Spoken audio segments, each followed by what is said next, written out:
পুরা জাতি ওনার উপর আস্থা রাখে।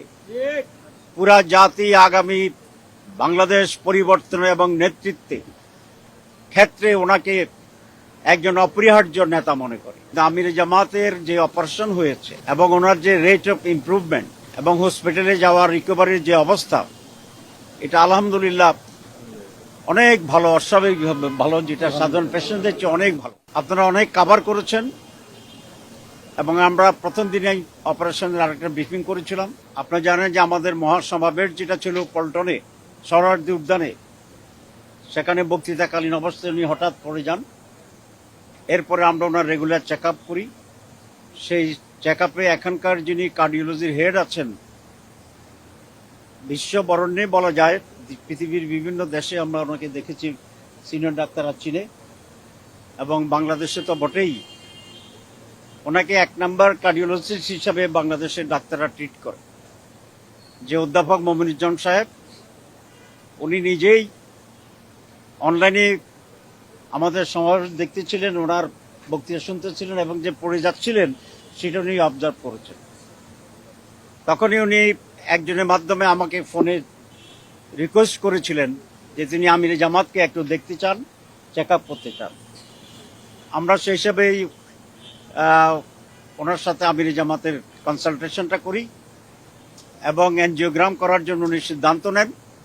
সেই এনজিওগ্রামে ওনার 4টা ব্লক ধরা পড়ে এবং কিছুটা কমপ্লিকেটেড জায়গাতেই ওনার হার্টের ব্লক ছিল। সে কারণে উনি সাজেস্ট করেছিলেন যে এটা ওপেন হার্ট সার্জারি করাটাই উত্তম হবে। এবং তিনি এখানকার যিনি সার্জন এবং বাংলাদেশের এই কার্ডিয়াক সার্জন হিসেবে যিনি খ্যাত আছেন, প্রফেসর ডক্টর জাহাঙ্গীর কবির সাহেব, তাকে দেখার জন্য রিকোয়েস্ট করেন এবং উনি তাৎক্ষণিকভাবে ওনাকে দেখেন এবং দেখার পরে উনিও বলেছেন যে ওপেন হার্ট সার্জারি উত্তম চিকিৎসা হবে। তারপরে ছিল আমাদের পালা, আমরা সিদ্ধান্ত নেওয়ার ক্ষেত্রে আমরা দায়িত্বশীলরা বসেছিলাম এবং সেখানে আমাদের কাছে অনেক রিকোয়েস্ট ছিল দেশ বিদেশ থেকে যে ওনাকে বিদেশে চিকিৎসা করানো হয় যেন। আমরা ওনার সাথেও পরামর্শ করেছি, কিন্তু মোহতারাম আমির জামাত আল্লাহর উপর ভরসা করে দৃঢ় সিদ্ধান্ত দিয়েছেন যে উনি বাংলাদেশেই অপারেশন করতে চান। সেই হার্ট অপারেশন করাবেন, ইউনাইটেড হাসপাতালে সে অপারেশন হবে এবং প্রফেসর ডক্টর জাহাঙ্গীর কবির এই অপারেশন করবে। অপারেশন খুবই সাকসেসফুল হয়েছে আলহামদুলিল্লাহ।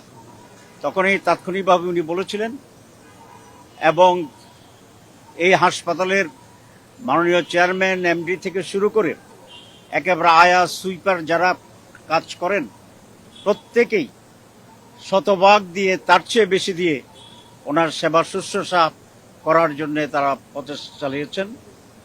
আমরা আজকের এই সময়ে প্রফেসর মমিনুজ্জামান, প্রফেসর জাহাঙ্গীর কবির এবং 2জন বিজ্ঞ প্রফেসরের যে টিম আছে, সেই টিম, এই হসপিটালের যিনি মালিক আছেন, এমডি আছেন, তারা থেকে শুরু করে এখানকার যারা দারোয়ান, পিয়ন, সুইপার, সিকিউরিটি থেকে সর্বপর্যায়ের ব্যক্তিদের প্রতি বাংলাদেশ জামাত ইসলামীর পক্ষ থেকে এবং এই জাতির পক্ষ থেকে অত্যন্ত কৃতজ্ঞতা জানাচ্ছি এবং আমরা আল্লাহর কাছে মুনাজাত করি আল্লাহ যেন তাদেরকে দুনিয়া আখিরাতে কল্যাণ দান করে।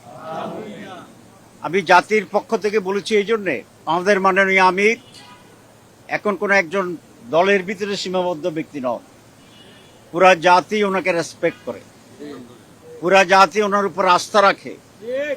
পুরা জাতি আগামী বাংলাদেশ পরিবর্তন এবং নেতৃত্বে ক্ষেত্রে ওনাকে একজন অপরিহার্য নেতা মনে করে।